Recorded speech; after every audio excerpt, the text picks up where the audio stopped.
यमराज का दूसरा रूप समझते हैं मुझे।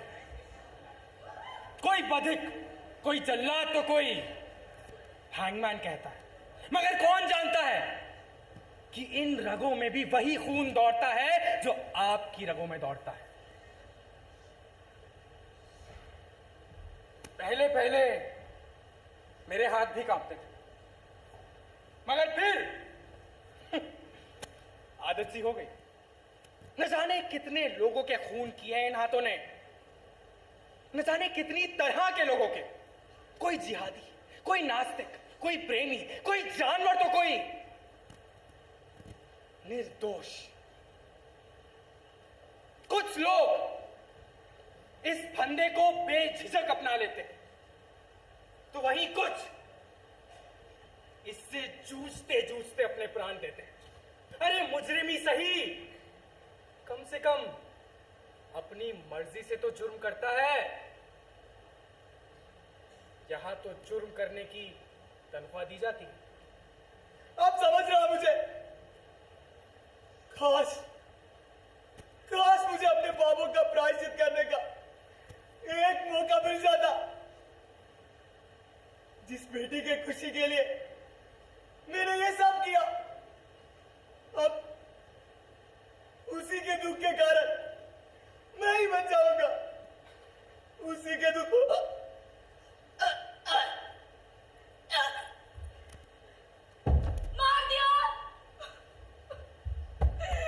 मार दिया ना मेरे बेटे को।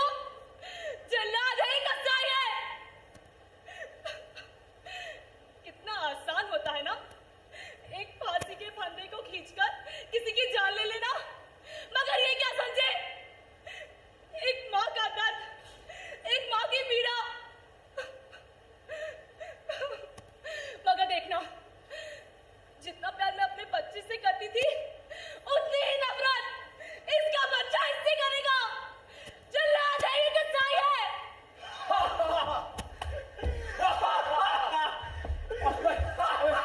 अबे सुन, मार दिया? अबे सच में मार दिया? हाँ यार, हाँ। पर एक बात सोचने वाली है, ये फांसी पे चढ़ने से क्या लोग मर जाते हैं? कैसा बेहुदा सवाल पूछ रहे हो दीपेश? मर ही जाते हैं ना। मैं कहना ये चाहता हूं, समझो, अगर ये जल्लाद साल में 10 लोगों को फांसी पे चढ़ाए तो उसके 10 खून हुए, मानता है? पर उसके तो वो 10 खून माफ ना। सोचा है कभी? हाँ यार, ये तो सोचा ही नहीं। कभी कभी मेरा भी मन करता है कि अपने बापू का खून कर दूं। दिन भर मारता ही रहता है। कल एग्जाम में फेल हुआ, फिर मारा। अगर मैं जल्लाद बन जाऊंगा ना, तो खून करने की सजा भी नहीं होगी। सुन, मेरी बात पे ध्यान दे। सुनेगा मेरी बात? हाँ बोल। भंजा जल्लाद मार दे बापू को। और यूं ही 30 साल गुजर गए।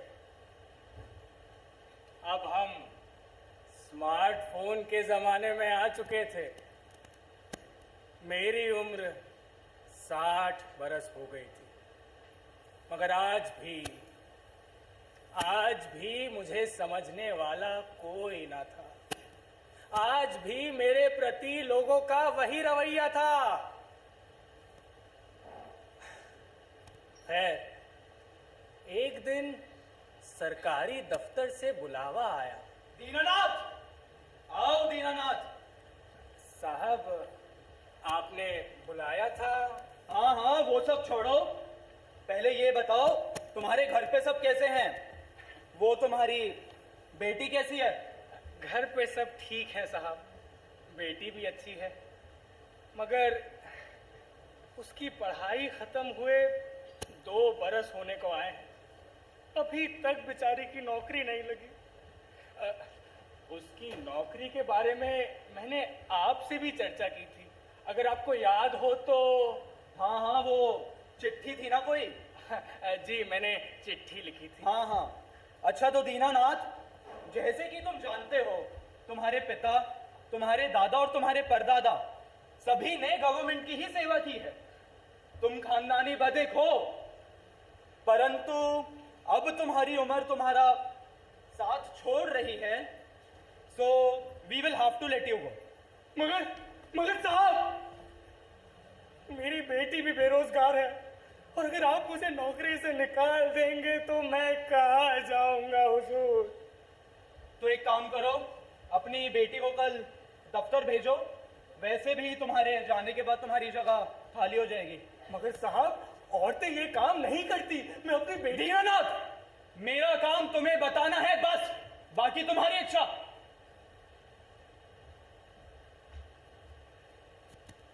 हाय, मैं अपनी बच्ची से ये सब कैसे कह पाऊंगा? कितनी नाजुक है बेचारी, उससे एक चींटी तक नहीं मारी जाती। इन मुजरिमों को फांसी पे कैसे लटकाएगी? अरे महीने 2 महीने में उसे नौकरी मिल ही जाती। मुझे साहब से बात कर।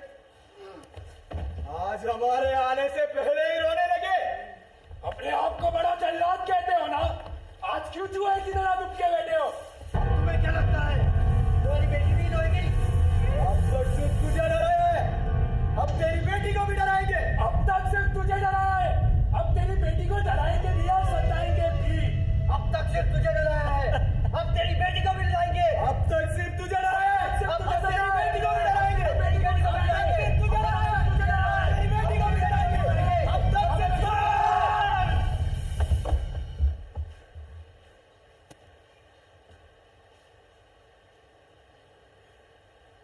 क्या ये सब जानते हुए भी मैं अपनी बच्ची को इस कुएं में ढकेल दूंगा? नहीं, हरगिज नहीं। मगर हमारे पास और कोई चारा भी तो नहीं है। हम खाएंगे क्या? क्या करूं, क्या ना करूं? पर बेटी नहीं, बिल्कुल भी नहीं। भगवान ने हमें ये हाथ मासूमों की जान लेने के लिए नहीं दिए हैं। बेटी, वो मासूम नहीं, देश के दुश्मन हैं। वो जो कोई भी है, हम कौन होते हैं उनकी जान लेने वाले? ये फैसला तो कानून करता है, हम तो सिर्फ कानून के फैसलों पर अमल करते हैं। आप कुछ भी कहिए, मुझे ये बिल्कुल मंजूर नहीं कि मैं किसी की भी जान लूं। पूरी जिंदगी औरों के पाप धोते धोते मैं खुद आपके जाल में ऐसा फंस जाऊंगी कि उससे निकल पाना नामुमकिन हो जाएगा। मैं जानती हूँ, आपके रोने की आवाज मेरे कमरे तक पहुंचती थी। मैं इस बोझ के साथ नहीं जी पाऊंगी। मुझे माफ कर दीजिएगा पिताजी।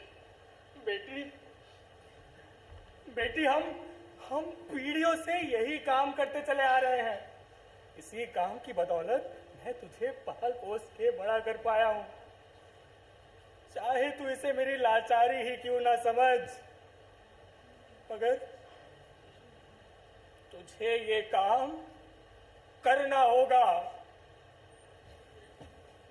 यमराज का दूसरा रूप समझते हैं मुझे। कोई जल्लाद, कोई बधिक, तो कोई हैंगमैन कहता है।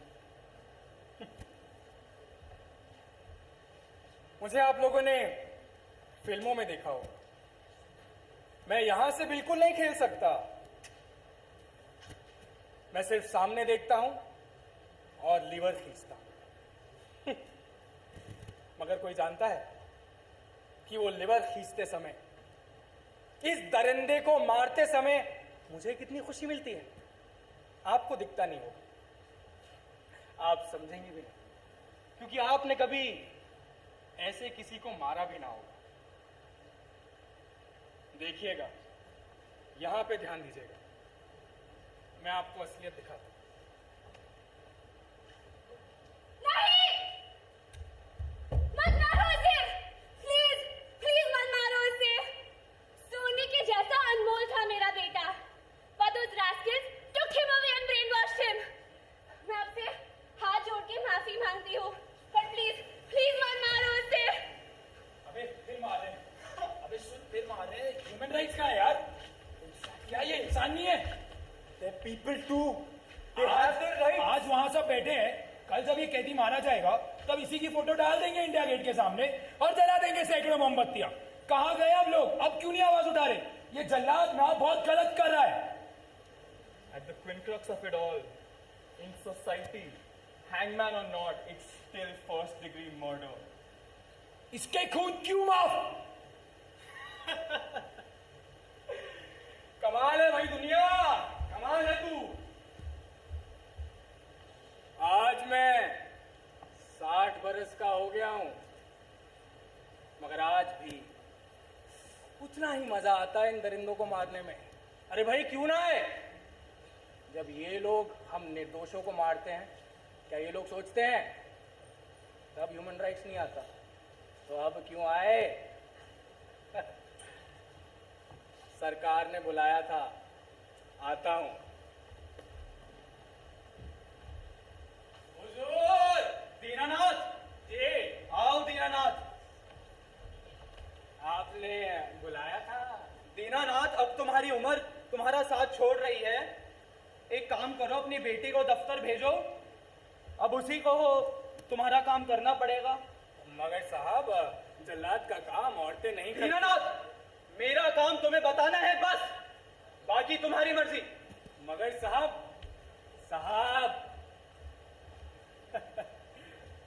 कोई बात नहीं, बेटी को समझा लूंगा।